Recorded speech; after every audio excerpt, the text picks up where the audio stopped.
Prime Minister Dr. Luc Mercelina at the COM press briefing on Wednesday about the violence in St. Martin. Fishing vessel assisted after drifting at sea. Minister of SCV Claret Connor to address your statement. Why is Ebola infecting people at unprecedented speed in DR Congo, and can it be stopped?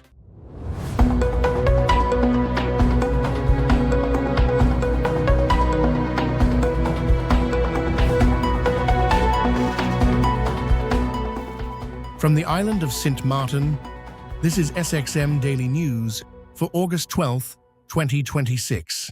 Prime Minister Dr. Luc Mercelina on the COM press briefing on Wednesday. 30 developers are concerned about the criminality in the ship market. A lot is going on in the supermarket as well. Actually, we are regularly confronted by the press and social media about incidents in our community. And I understand the public's concern. When people hear about violent incidents or criminal activity, of course it naturally creates fear, frustration, and uncertainty. And of course, no resident should feel that these concerns are being dismissed. Actually, thirdly, the developments concerning the criminality that is going on in St. Martin. There is a lot going on in St. Martin. Also, actually, we are confronted regularly through the press, social media, about incidents that happen in our community. And I understand the public's concern. When people hear about violent incidents or criminal activity, of course, it naturally creates fear, frustration, and uncertainty. And of course, no resident should feel that these concerns are being dismissed or minimized. It's not to justify it, absolutely not, but for us to stay in balance with the information that we get every day. It's important to know that a research was done with the incidents compared to last year, and there is no increase in the incidents as such. We see, though, a different accent in the type of crimes that we are encountering in our community, but it's the incidents as such are not more compared to 2025 until now. That does not mean that that loses attention of government and the Justice Department, absolutely not, but everything has to be put in the right proportion. And it's important to know, although the last days we have been confronted with quite violent incidents, the amount as such is not more than last year, but we see that there is a little more violence taking place compared to last year, and the type of crime is a little different compared to last year. But it has our attention, our focus, and as a government we will continue to do what we have to do to keep this criminality under control. Prime Minister Dr. Luc Mercelina on the COM press briefing on Wednesday. 30 developers are concerned about the criminality in the ship market. A lot is going on in the supermarket as well. Actually, we are regularly confronted by the press and social media about incidents in our community. And I understand the public's concern. When people hear about violent incidents or criminal activity, of course it naturally creates fear, frustration, and uncertainty. And of course, no resident should feel that these concerns are being dismissed. Another topic that I would like to share some words on is the litter and the cleanliness of our country. Dear lovers of St. Martin, dear people of St. Martin, it worries me when I drive around in the car and I see actually an increase in the littering and the cleanliness of St. Martin. And finally, St. Martin, you have to realize, is our home. The condition of our roadsides, our beaches, neighborhoods, and public spaces reflects the pride and care we have for our beloved country. And I see it every day. The littering is increasing. It's getting more and more in our country. I'm very glad that the Minister of Romy just took the opportunity to share the information that we will start a campaign to try controlling, for example, the abandoned cars and the wrecks. And I'm very happy that ultimately we are also doing our part. I want to share with you, though, that it's not only the responsibility of government, it's a possibility as a citizen of this country also to adhere to decent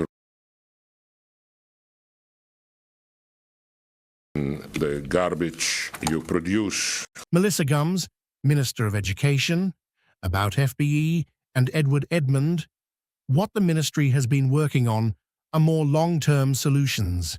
I think, as I said several times in public and in Parliament, the FBE review recommendations didn't call for immediate changes to the system.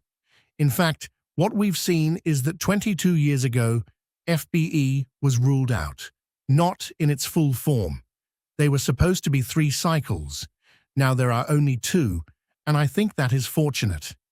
With regards to FBE and the EGRA-EGMA, what the ministry has been working on are more long-term solutions. I think, as I've said several times in the public and in Parliament, the FBE review recommendations didn't call for immediate changes to the system. In fact, what we've seen is that 22 years ago, FBE was rolled out, not in its full form.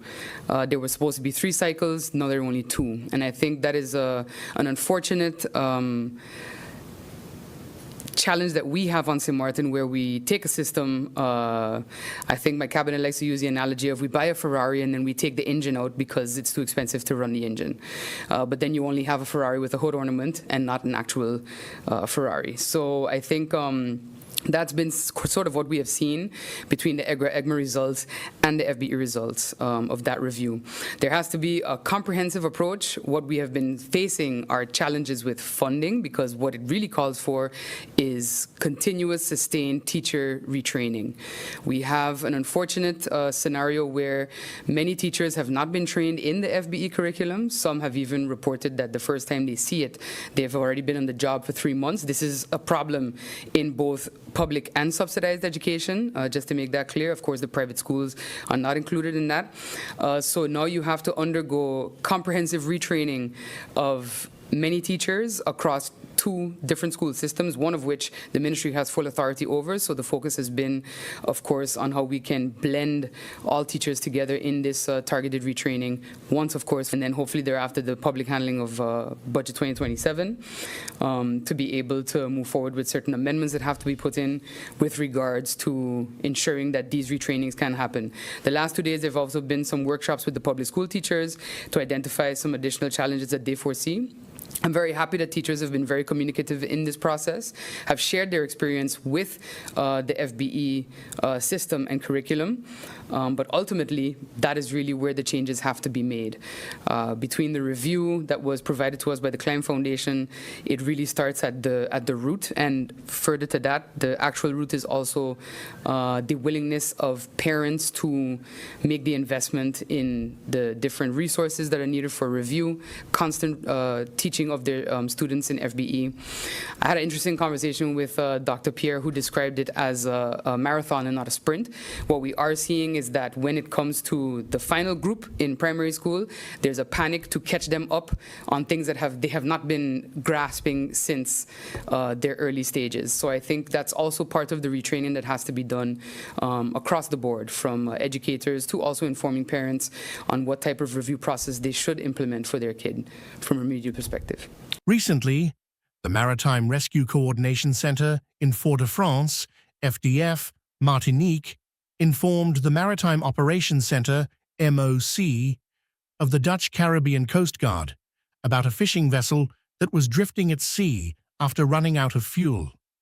The vessel was transmitting Mayday distress alerts via VHF Channel 16. However, attempts to establish communication with the vessel were unsuccessful, and its exact location was initially unclear. Family members of the captain departed in a boat to assist, but were unable to locate the fishing vessel. A nearby tanker later spotted the vessel but was unable to tow it.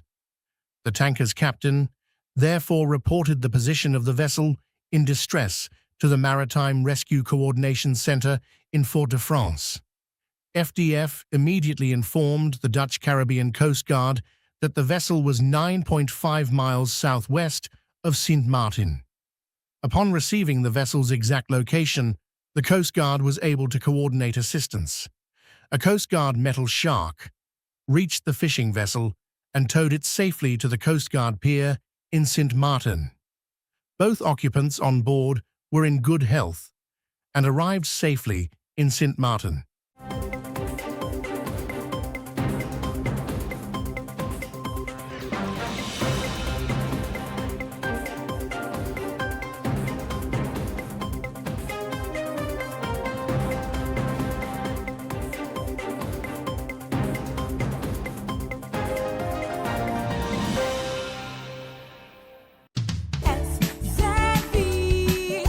Social and health insurance is your social and health insurances. Are you SXM insured? Do you have a valid medical insurance status? SXM is cardless. Request your My SXM account today and enter the virtual office of SXM. Go to sxv.sx and sign up now. Your social and health insurances.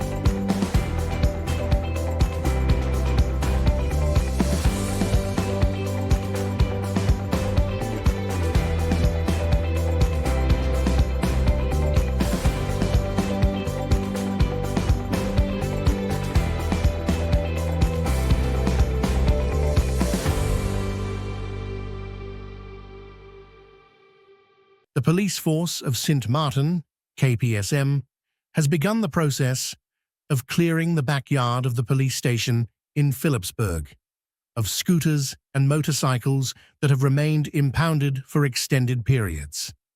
Over the past months, KPSM has issued several public notices asking owners and caretakers to come forward and retrieve their scooters and motorcycles that were impounded because of documentation or technical issues. After these repeated requests, and in consultation and agreement with the Prosecutor's Office and the Ministry of Justice, KPSM has proceeded with the disposal of vehicles that remained unclaimed and met the requirements for disposal.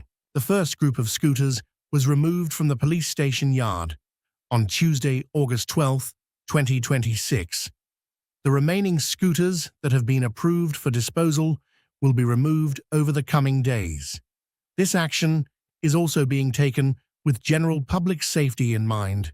As Sint Maarten enters the peak period of the 2026 hurricane season, having a large number of abandoned or impounded vehicles stored in the police yard creates additional safety and logistical concerns.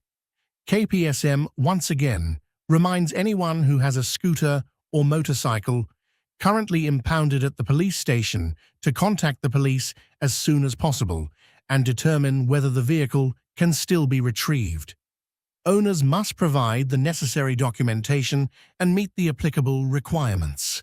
The Ministry of Tourism, Economic Affairs, Transport and Telecommunication, TEATT, through the Inspectorate of Economic and Transport Affairs, IETA, is issuing a final appeal to all public transportation permit holders who have not yet completed the 2026 confirmation letter process to do so within the coming weeks, as the ministry concludes its comprehensive public transportation database cleanup initiative. The confirmation letter process forms a key component of the ministry's ongoing efforts to strengthen the administration and regulation of the public transportation sector by maintaining an accurate, complete, and reliable database of licensed operators. An up-to-date database enables the Ministry to make informed policy and regulatory decisions, improve inspection and enforcement planning, enhance service delivery, and ensure that only active and compliant operators are reflected in the National Registry. Since the commencement of the 2026 process in January, significant progress has been achieved. To date, approximately 40 car rental companies, 120 passenger bus operators, and 380 taxi operators have completed the process and received their 2026 confirmation letters.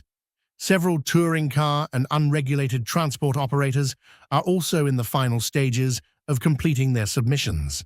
Despite this progress, IETA has identified a number of permit holders across all categories of public transportation who have not yet participated in the process.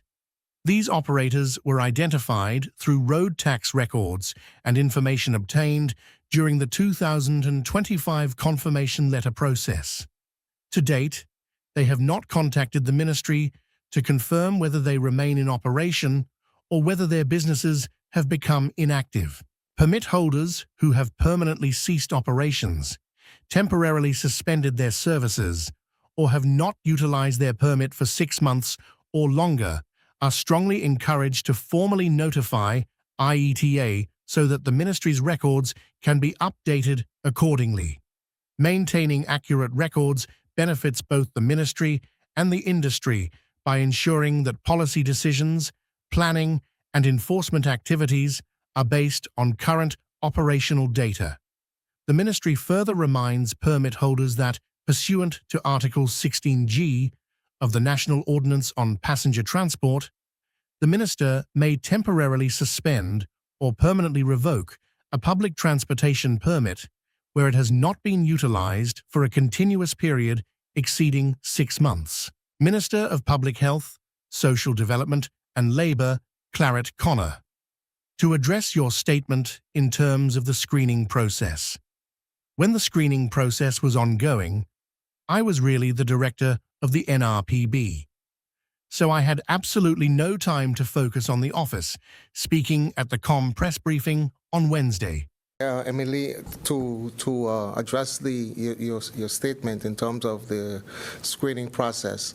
When the screening process was ongoing, I was still the director of the NRPB, so I had absolutely no time to focus on the office until actually moving into the office. But with regard to the GHI, I can say that the process is somewhat advanced, and we also have the updates that we have been discussing as the priority areas that I'm dealing with,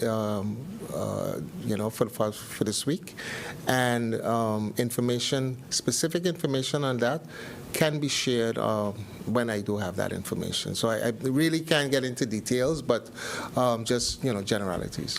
So I'm going to, I guess it's sort of a comment/question. Sure.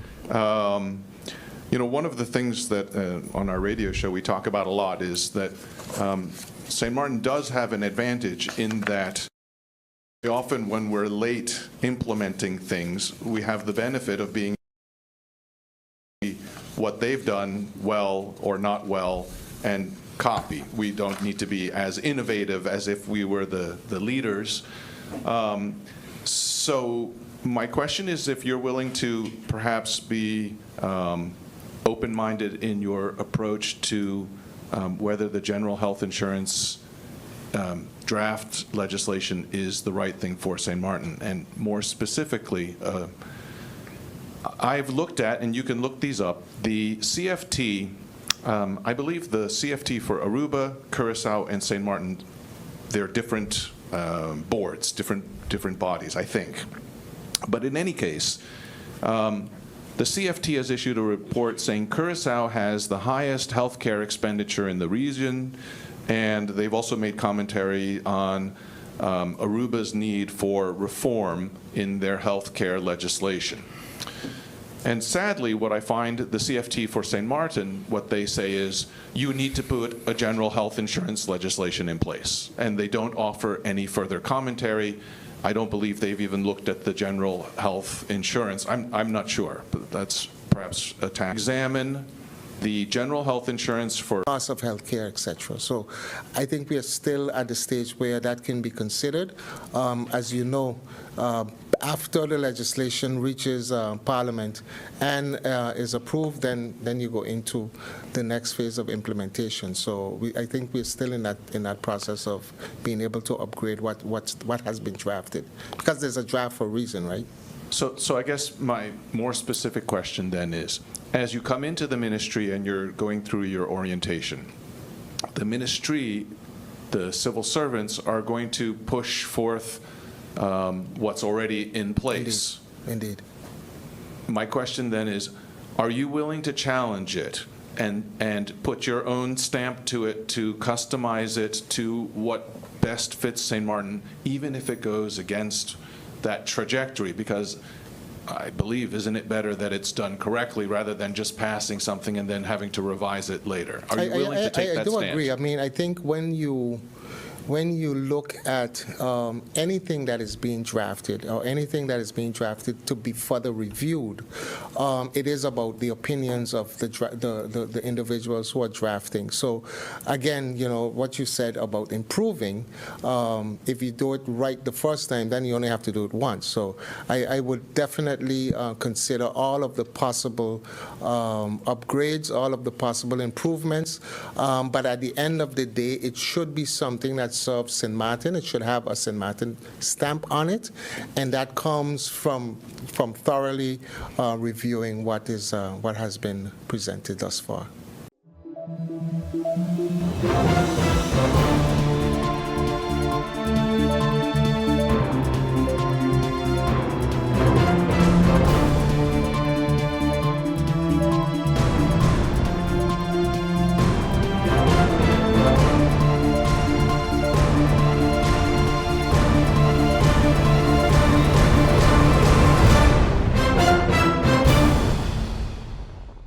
Now the local weather forecast today through Thursday midday.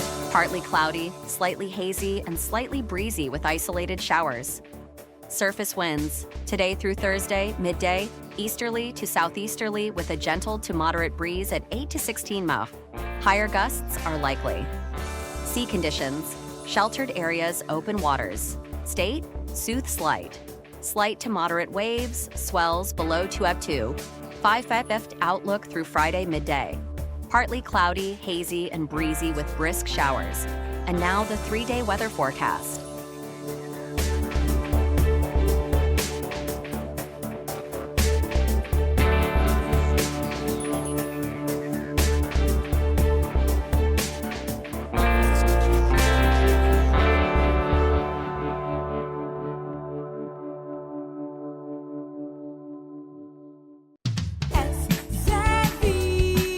Your social and health insurances. Your social and health insurances. Are you SXV insured? Do you have a valid medical insurance status? SXV is cardless. Request your My SXV account today and enter the virtual office of SXV. Go to sxv.sx and sign up now. Your social and health insurances.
DW News reporting on the health authorities are worried about the speed of the spread. More than 2,000 people have died so far in the current outbreak of Ebola in the Democratic Republic of the Congo, and the World Health Organization warns that number could go up fast because the Bundibugyo species of Ebola, for which there is no licensed vaccine, is spreading much faster than any previous outbreak of Ebola. Professor Aileen M. Marty, who helped the WHO contain the biggest yet outbreak of Ebola in West Africa a decade ago, says the rapid spread and high mortality rate now have less to do with the virus itself and everything to do with the conditions on the ground in Congo. The current Ebola outbreak isn't just deadly, it's also spreading faster than any Ebola outbreak before it. I think one thing that's different about this outbreak is the unprecedented speed. It's moving really, really fast. And I can't hide it from you, my feelings. Maybe expressing my feelings properly would be better. I'm deeply, deeply concerned by how the situation is on the ground. The World Health Organization warns that the virus has gotten, quote, ahead of us. And they're worried not only because 2,000 people have died, they're also worried about the timing. According to the latest data from the Democratic Republic of the Congo, the first 1,000 people died over a period of 9 weeks. But then the death toll doubled in just the last 3 weeks. Why is it moving so fast, and can it be stopped? I'll be talking to Aileen Marty, infectious disease expert at Florida International University, who helped the WHO contain Ebola a decade ago in Nigeria and Equatorial Guinea. Aileen, good to see you. Good to see you. So why is this Ebola outbreak moving so fast? It's about containment. It's not about the virus. It's not about its reproductive number. Actually, the estimated reproductive number for this particular Bundibugyo virus is only 1.74, which is completely manageable if we had a handle on actually being able to properly do the contact tracing. Right now, we're at best contact tracing about 12% of the people who are around a contact. Unless we have 70% containment of contact tracing, rather, we'll never get this thing under control properly. It's estimated, in fact, that right now, at this rate of only 12%, by 3 months, we're going to have 20,000 cases. And that would make it the biggest ever outbreak of Ebola, if I'm right? Absolutely. It's already the largest of Bundibugyo outbreaks. It's the third Bundibugyo outbreak we've ever had, and it would now exceed even that enormous outbreak that we had in West Africa that started in December 2013, and we had straggling cases all the way to 2016. So yeah, it would actually exceed that. And again, it's not a problem of the virus itself. Although that's partially it, because unlike Ebola Zaire viruses, we do not have a licensed vaccine that we can use. Moderna has produced a vaccine for Bundibugyo, and it's now undergoing early clinical trials. But that's not the same thing as having a really available, licensed and available vaccine to use. The biggest problem remains the problem of people who are in the involved areas of the DRC in particular, not having trust in the healthcare system and the healthcare workers and the way that they're being treated. And why is that? And why is it so much worse in the DRC than in other places? Right. Again, we're in a high conflict zone. We're in an area that has enormous amounts of riches in terms of mineral wealth of various kinds, including gold. And we have a longstanding conflict between tribes. And this conflict that's in the area leads to a lot of very difficult human behavior that is, for example, they've already put some of our treatment centers on fire, patients running out because they're being attacked or being gunned down. That's a huge part of the problem, and individuals being treated in locations that are not healthcare centers because they are afraid that the healthcare center is going to be attacked. That's dangerous, and that's making this thing spread further. Another big problem, and one of the reasons this is spreading so fast, is that some of the vast majority of the early cases were healthcare workers, and therefore that has decreased the intellectual and training power to help contain this outbreak. Eileen, I want to talk to you more in a second. Let's listen first to what WHO Africa Regional Director Mohamed Yacoub just said. The situation of Ebola in 3 months now is not good. We are nearly 2,000 people have died. We have 4,000 people affected. We ask ourselves, where are they dying? And 60 to 70% are dying at home. Eileen, he just said most of the people dying are dying at home. Why is that significant from a public health perspective? Because at home, they are being cared for by individuals who are thus contacts. That's part of the reason. The other problem with dying at home is that at home, with home care, you're very unlikely to get the quality of care and the type of care that is needed for better survival. So it aggravates two different things. It increases the total number of people who get infected, and it also decreases the survival rate. In fact, we're seeing that in the DRC, that now the case fatality rate is over 40%. And at the beginning, it was much lower. And if you compare it to Uganda, the case fatality rate is about 14. And that is because when you have care in homes, especially impoverished homes, you're not going to be able to provide the hydration, which is one of the key things that we have to do for these patients, and other medications and treatment in general, supportive care that's necessary for their survival. This is our SXM Daily Newscast. Thank you for joining us.